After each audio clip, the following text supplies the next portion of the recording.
જે પણ મિત્રો નવા છે તે ચેનલને સબસ્ક્રાઇબ કરી લો અને વિડીયોને લાઇક કરી દો. તો નફાખોટનો આ પ્રકારનો દાખલો કે ₹2800ના મોબાઈલ પર વેપારી પોતાનો 20% નફો ઉમેરી ડીલરને વેચે છે.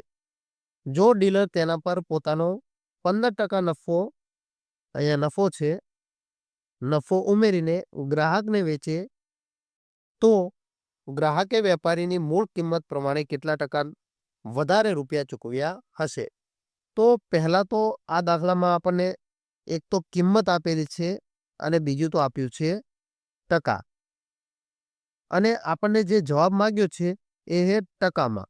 એટલે ખાસ ધ્યાન રાખવું કે જ્યારે ટકામાં જવાબ માંગે ત્યારે આપણે ટકાની રીતે ગણતરી કરવાની. તો આપણે અહીંયા જોઈશું કે મૂળ કિંમત છે આપણી 2800 અને આપણે જેમ કીધું તેમ મૂળ કિંમતને આપણે હંમેશા ધારીશું 100%. તો આપણે એકદમ સરળ રીતે ગણીશું કે મારી પાસે એક 100% રૂપિયા છે.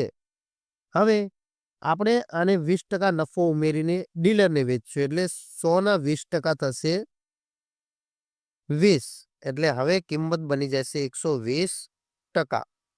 ત્યારબાદ ડીલર આને 15% નફો લઈ ગ્રાહકને વેચે એટલે 120ના આપણે 15% કરીએ તો અહીંયા કરીએ કે 120 ગુણ્યા 15 છેદમાં 100 તો આ જાય 5 તરી 15 અને 5 દુ 10 અને 6 તો 6 તરી 18.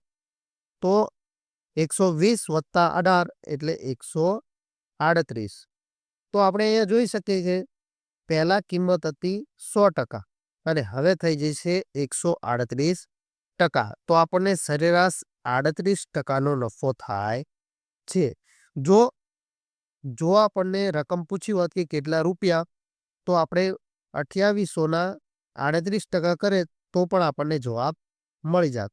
અને જો આપણે વધારા ઘટાડાની રીત મુજબ કરીએ તો x વત્તા y વત્તા xy છેદમાં 100. તો અહીંયા 20 વત્તા 15 વત્તા 20 ગુણ્યા 15 છેદમાં 100 20 પંચા 100 અને 5 તરી 15 તો 20 વત્તા 15 વત્તા 3 એટલે તો પણ આપણો જવાબ 38% મળે. તો તમને જે રીત યોગ્ય લાગે એ રીતે ગણવો